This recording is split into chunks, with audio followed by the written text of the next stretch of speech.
gambar di layar. Di situ ada bacaannya rumus mad tabi'i atau mad asli. Huruf qalqalah jumlahnya ada 5.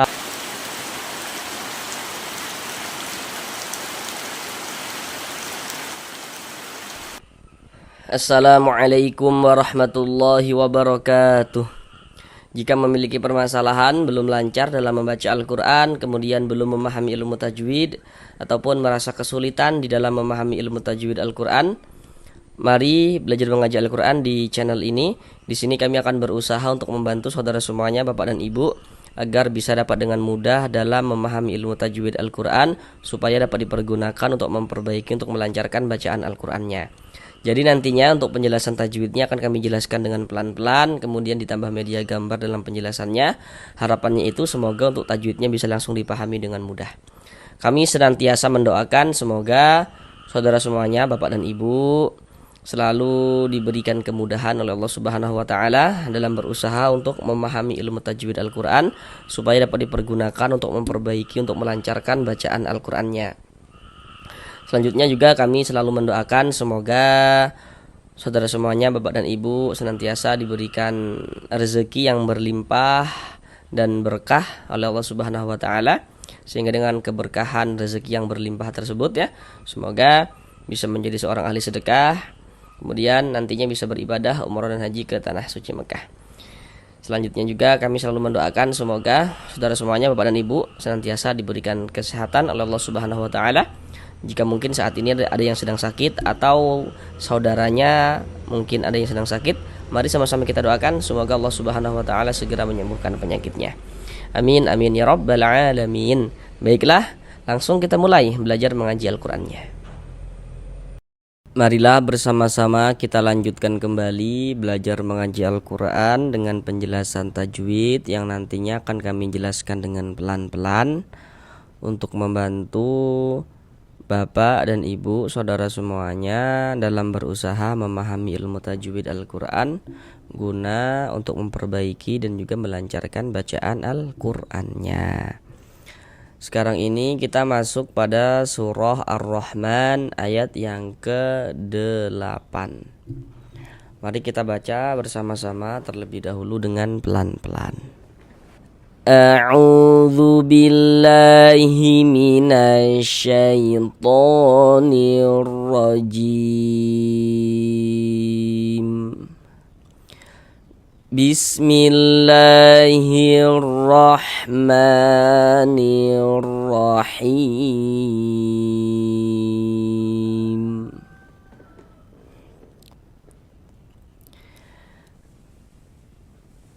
Alla tatghaw fil mizan.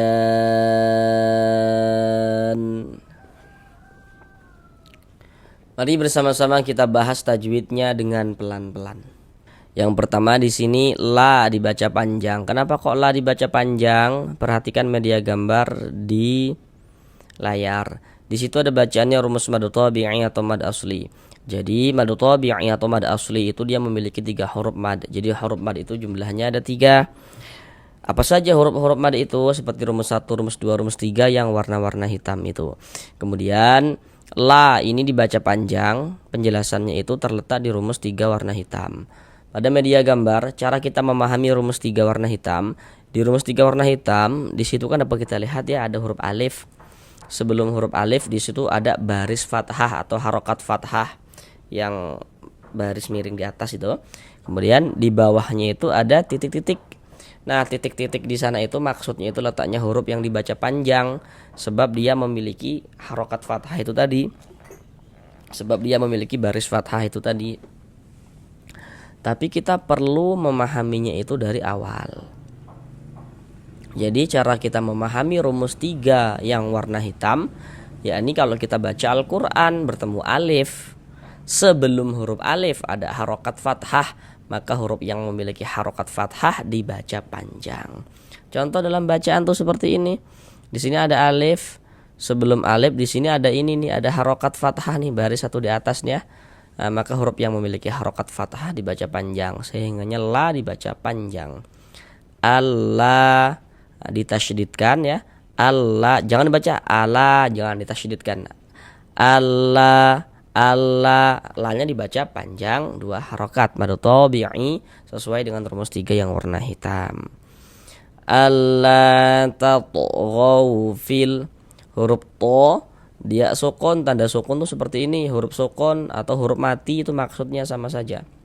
Perhatikan media gambar di samping. Huruf qalqalah jumlahnya ada 5, salah satunya huruf to. Jadi huruf-huruf qalqalah itu kalau dia sukun atau hurufnya itu mati dipantulkan. Jadi terjadinya qalqalah kalau hurufnya sukun. Nah, kalau hurufnya enggak sukun ya enggak dipantulkan kayak gitu. Ini huruf to, sukun pantulkan, tato, tato, tato, mantul gitu. Dan ini dia masuk kepada qalqalah sughra, qalqalah kecil, karena dia berada di tengah kalimat atau di tengah kata begitu.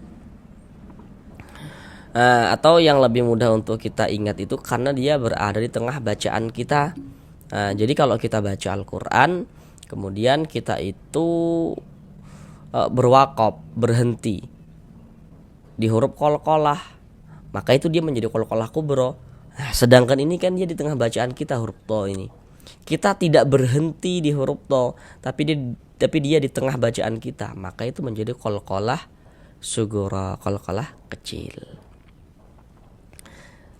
Tatghaw fil, huruf waw sukun, ada huruf waw tanda sukun tuh seperti ini. Setelahnya di sini harokat fathah. Perhatikan media gambarnya. Huruf lin jumlahnya ada 2. Nah, perhatikan yang di kotak nomor 1. Di kotak nomor 1 polanya sudah diperhatikan di situ ada waw sukun sebelumnya harokat fathah. Nah, itu adalah huruf lin. Contoh dalam bacaan tuh seperti ini. Ada huruf waw, ada tanda sukun. Sebelum sukun di sini ini ada harokat fathah. Maka dia huruf lin, sama kayak yang nomor 1 itu ada huruf sukun sebelumnya harokat fathah, maka dia huruf lin seperti itu. Maka kita baca lunak, lembut. Tatghaw fil.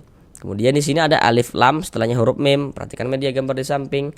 Kalau ada huruf alif lam bertemu dengan salah satu daripada 14 huruf yang di samping itu, maka hukumnya adalah alif lam qamariyah.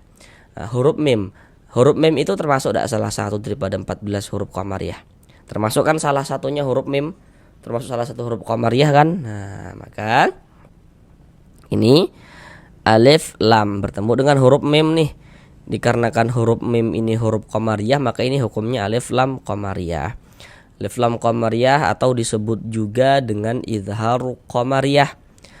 Karena cara membaca huruf lamnya dibaca izhar qamari. Lamnya lam qamariyah. Cara membacanya dibaca izhar qamari. Jadi nanti kalau ada yang bilang ini alif lam qamariyah, ini izhar qamariyah, ini cara bacanya izhar qamari, ya, itu maksudnya sama saja. Kenapa kok dikatakan kenapa kok dibaca izhar qamari? Kenapa kok dibaca izhar begitu? Karena huruf lamnya ini dia dibaca jelas, dibaca terang. Fil, terbaca huruf lamnya. Fil, ada tanda bacanya dia seperti itu. Fil mizan, mi dibaca panjang. Kenapa kok mi dibaca panjang? Sekarang perhatikan rumus 1 yang warna hitam. Cara kita memahami rumus 1 yang warna hitam pada media gambar. Di media gambar rumus 1 warna hitam, di situ kan dapat kita lihat ada huruf ya sukun atau huruf ya mati. Sebelum huruf ya sukun atau sebelum huruf ya mati, di situ ada baris kasroh, ada harokat kasroh yang baris miring di bawah tuh ya. Kemudian di atas harokat kasroh di situ ada titik-titik tuh. Nah, titik-titik di sana itu maksudnya itu letaknya huruf yang dibaca panjang sebab dia memiliki harokat kasroh. Tapi kita perlu memahaminya dari awal.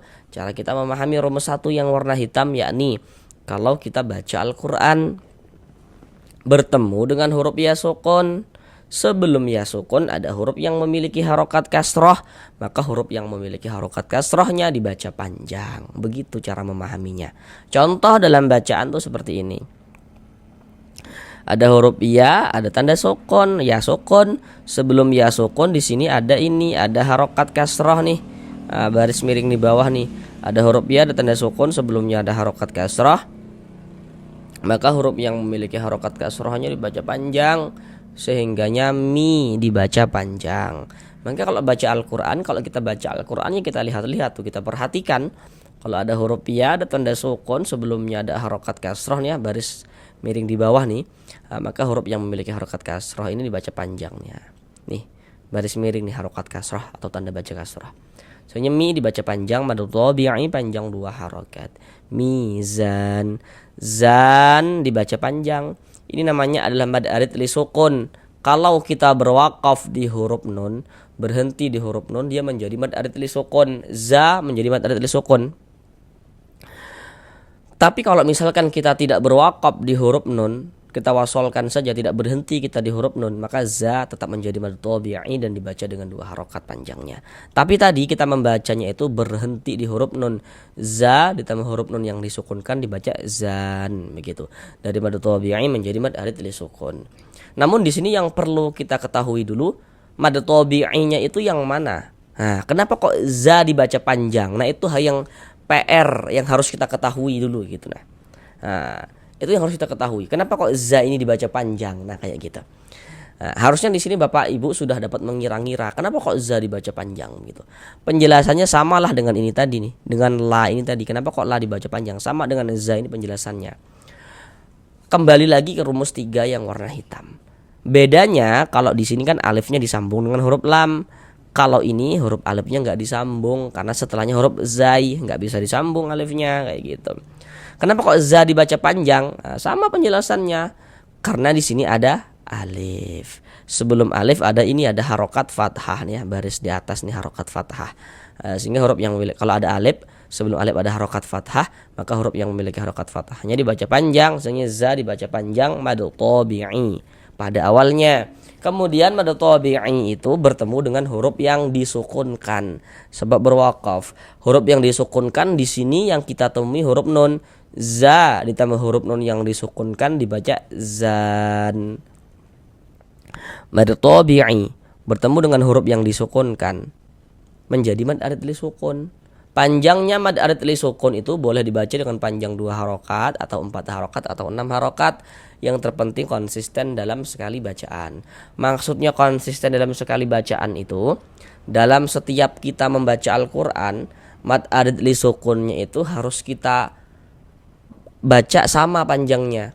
Kalau dibaca dengan panjang 2 harokat, semua mad arid li sukunnya panjangkan 2 harokat. Kalau 4 harokat, semuanya panjangkan 4 harokat. Seperti itu. Harus konsisten dalam sekali bacaan. Huruf yang disukunkan huruf nun. Ini kalau kita berwakaf di huruf nun, kita baca mizan. Jangan dibaca mizani baru berhenti. Ni itu baru berwakaf. Jangan. Salah, tapi kita baca mizan. Huruf nunnya kita sukunkan ya, kita matikan. Kalau kita baca Al-Quran, kemudian kita itu berwakaf, berhenti di huruf yang tidak dibaca panjang, maka hurufnya itu kita sukunkan, kita matikan. Nah, ini kita baca Al-Quran, berwakaf kita di huruf nun. Untuk di sini huruf nun yang kita temui nggak dibaca panjang. Karena berwakaf di huruf yang nggak dibaca panjang, hurufnya kita sukunkan sehingga kita baca mizan. Seperti itu. Mari kita ulang bersama-sama sekali lagi dari awal. Alla tatghaw fil mizan. Sampai di sini belajar mengajar Al-Qur'annya, sampai bertemu di pembelajaran yang berikutnya. Assalamualaikum warahmatullahi wabarakatuh.